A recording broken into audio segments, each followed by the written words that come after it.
Directo. 12 horas con 31 minutos, 12 con 31 minutos, y como es de conocimiento público, la Comisión de la Verdad, creada para investigar los hechos de octubre, presentó ya su informe y hace varias recomendaciones y sobre todo conclusiones en las que señala, entre otras cosas, delitos, posibles delitos de lesa humanidad, y exige reparaciones y que se inicie la judicialización de algunos casos. Para hablar de este tema nos acompaña vía telemática el doctor Carlos Poveda, abogado de la Asociación de Víctimas Inocencio Tucumbi, también del caso de la Contraloría del incendio en la Contraloría General del Estado ocurrido durante los hechos de octubre. ¿Cómo está, doctor Poveda? Buenas tardes, le saluda Licenia Espinel, gracias por acompañarnos en Punto Noticias a través de Pichincha Universal. ¿Cómo toma usted las conclusiones, la presentación de este informe en sí, pero más que eso, las conclusiones a las que llegó la Comisión de la Verdad? Buenas tardes, bienvenido. Bien, muy buenas tardes, muchas gracias por esta oportunidad. Un cordial y afectuoso saludo a quienes nos miran y nos escuchan en la tarde. Yo creo que una primera aproximación, el informe es bastante completo, es bastante amplio, consta de varios acápites y muchas reflexiones, no solamente pragmáticas, casuísticas, sino también doctrinarias y de referencias históricas. Nosotros lo tomamos con mucha seriedad, con mucho optimismo también, y sobre todo porque otorga la razón cuando nosotros presentamos ya aproximadamente hace un año, precisamente, la demanda de lesa humanidad. Habíamos manifestado en octubre, aproximadamente cuando ya hicimos la denuncia de manera formal, que íbamos a esperar a la Fiscalía a ver si es que podía iniciar, y le comento, Liceña, que hasta la presente fecha no hemos tenido ni siquiera que aboquen conocimiento. Ya habíamos previsto esta situación, ya habíamos anticipado que no iba a existir ningún tipo de ámbito o por lo menos de expectativa de investigación. Lamentablemente el tiempo nos está dando la razón, e inclusive hemos manifestado que la oportunidad ahora sí es activar la jurisdicción universal, no es que nos hayamos detenido.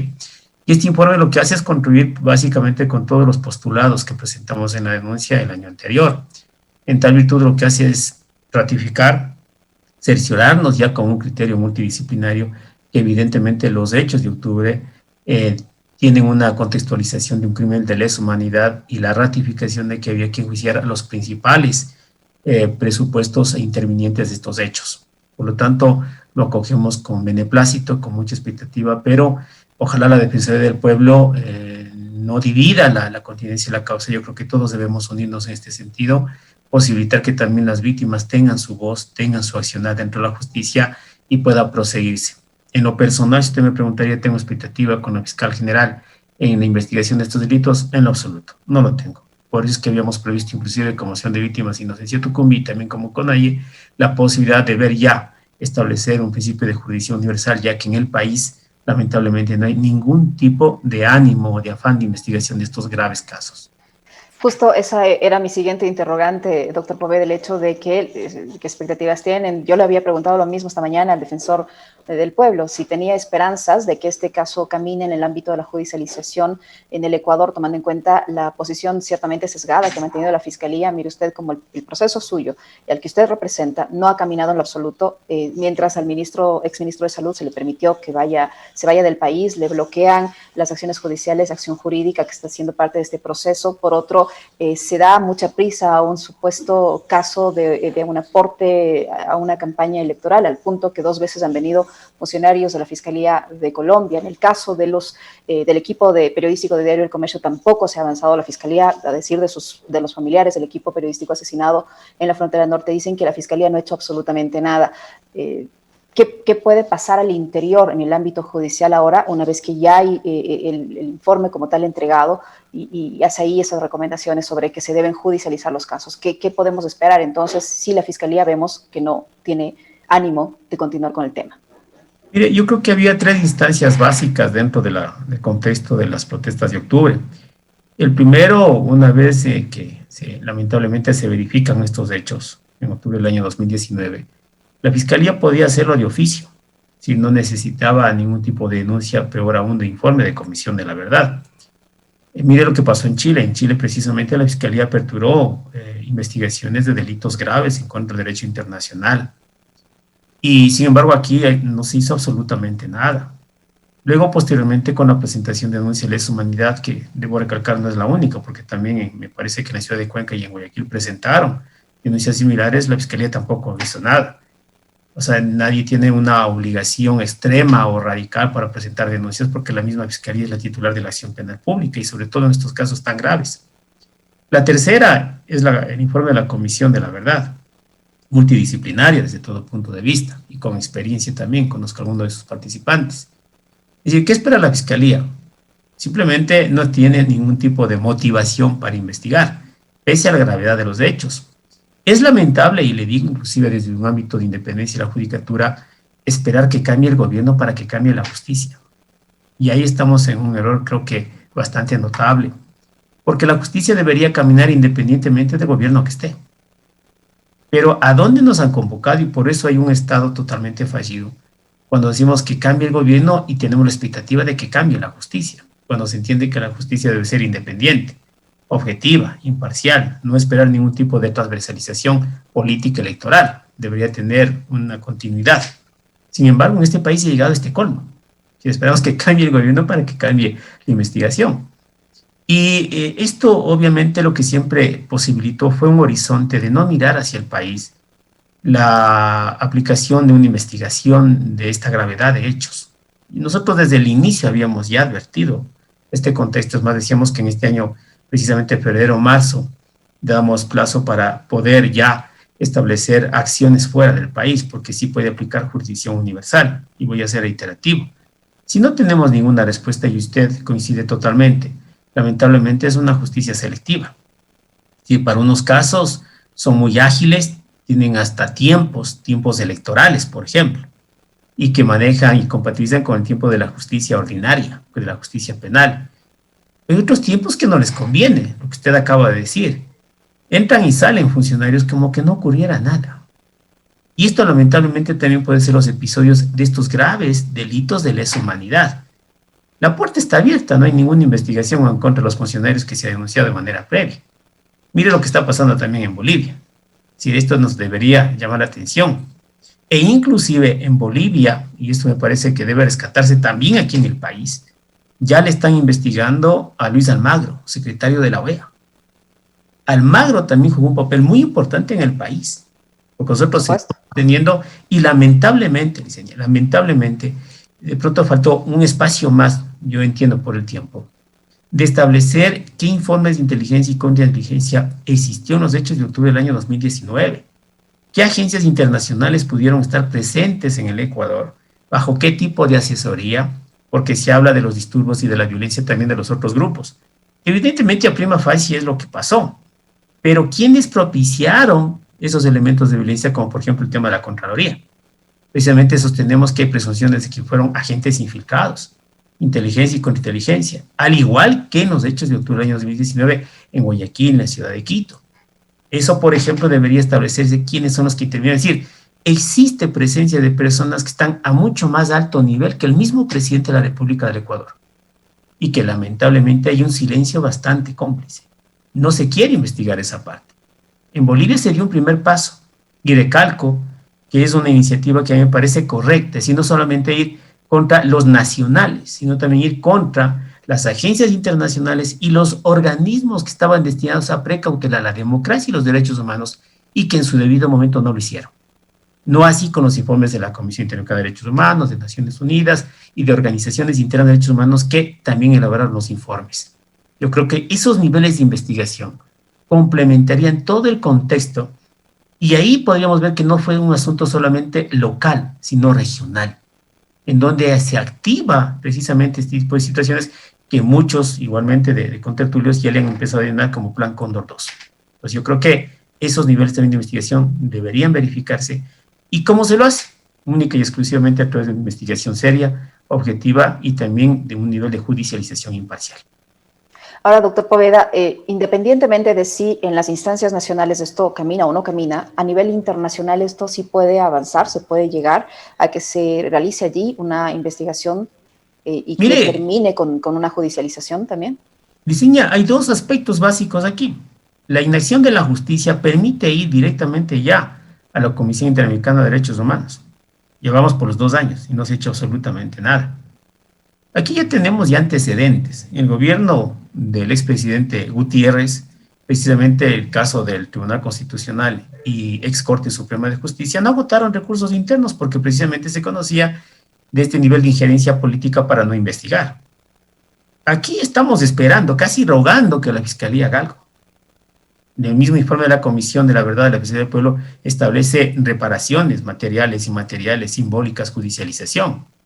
Es decir, no hacen caso de nada. Por lo tanto, yo creo que hay el espacio de responsabilidad estadual como Estado, como tal, que podría ya activarse ante la Comisión Interamericana de Derechos Humanos sin necesidad de agotar recursos internos. ¿Por qué motivo? Porque lamentablemente no hay respuesta judicial interna. Y esa es una de las excepciones para agotar recursos internos. Y el otro, la jurisdicción universal. O sea, yo creo que eso debe aplicarse precisamente a la acción de víctimas de inocencia Tucumbi. Con la CONAIE estamos en ese camino. Y una hoja de ruta que ya lo elaboramos hace 2 años era precisamente llegar a esas instancias, pero sin embargo dábamos una posibilidad casi remota de que se investigue, pero el tiempo nos ha dado total razón. Por lo tanto, se puede activar ya en ese momento.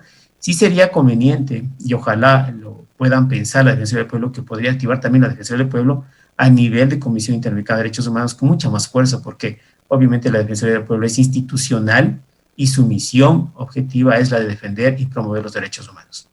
Doctor Poveda, siendo la CONAIE un actor sin duda muy importante y protagónico de todo este proceso, ¿por qué no acudieron sus representantes a la entrega de este informe de la Comisión de la Verdad, por un lado? Y por otro, ¿qué decir a aquellos sectores que intentan volverlo ahora sí un tema político por el hecho de que uno de los candidatos asistió a este evento cuando los organizadores del mismo habían invitado a los 3 finalistas, digamos, tanto al señor Guillermo Lasso como al señor Yacu Pérez, así como al señor Andrés Arauz? Solo uno de ellos decidió asistir a este evento y ahora quieren por eso deslegitimar las conclusiones de este informe y volverlo un tema político. Desconozco los motivos, Liceña. Entiendo que había representantes de la acción de víctimas. Inocencia Tucumbi, usted entenderá que precisamente la representación de las víctimas también forma parte de la CONAIE. Es decir, yo creo que sí hubo la representatividad necesaria.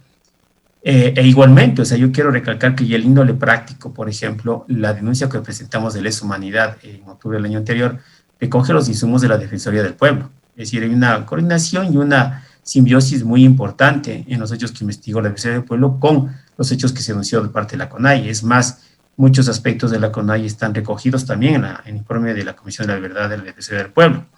Y evidentemente sí conocí que había sido invitado a los 3 candidatos. Lamentablemente solamente uno de ellos acudió.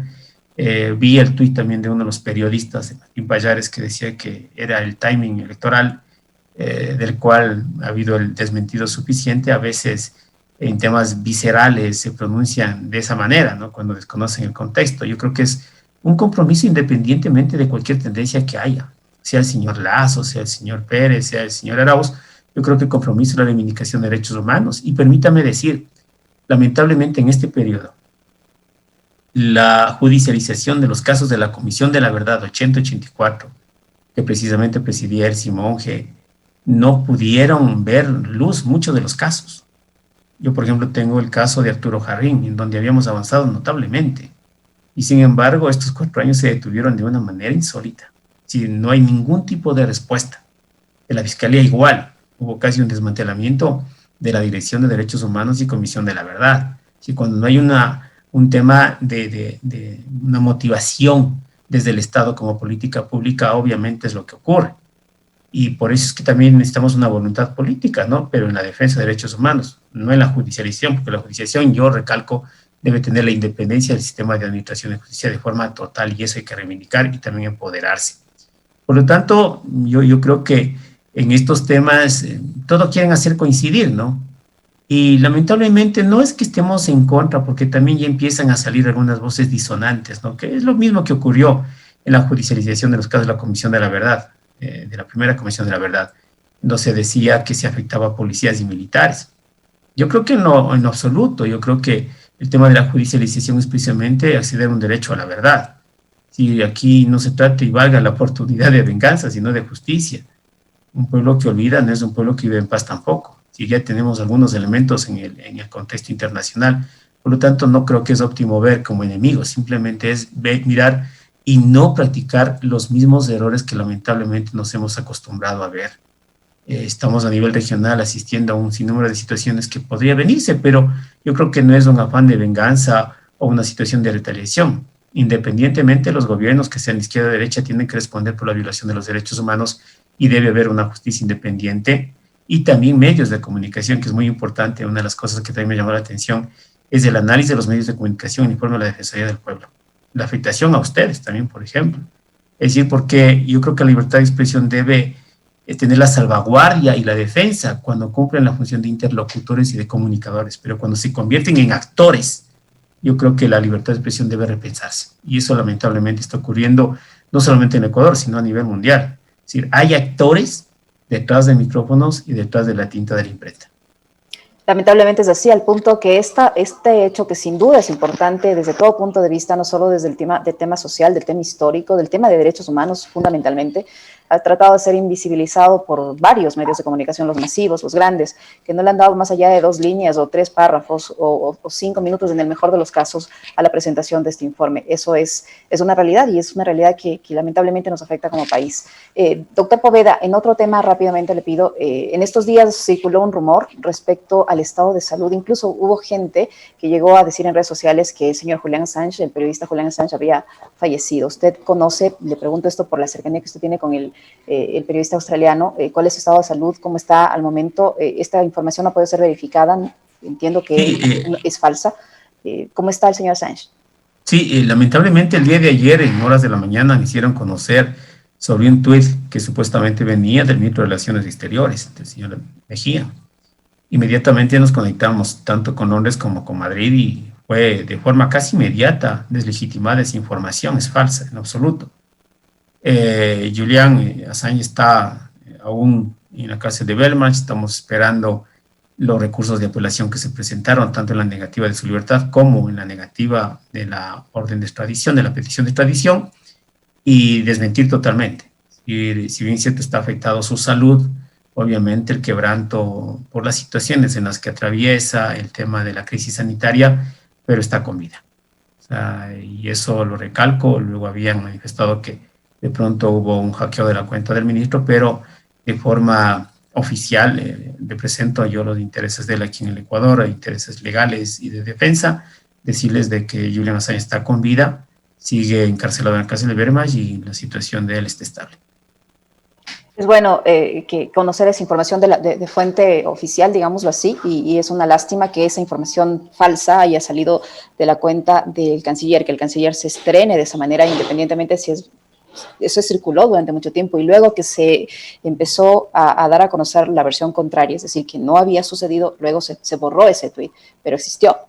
Si ya quiere decir que lo hackearon o no, bueno, ya eso es otro asunto, ¿no? Pero es lamentable que venga esa información desde un nivel tan alto en el ámbito gubernamental. Sí, lamentablemente, o sea, ojalá esto no represente las verdaderas intenciones, como diría Putin últimamente, no lo que nace de tu corazón es lo que dice, o sea, ojalá no sea eso, realmente ni siquiera me pongo a pensar en ese escenario.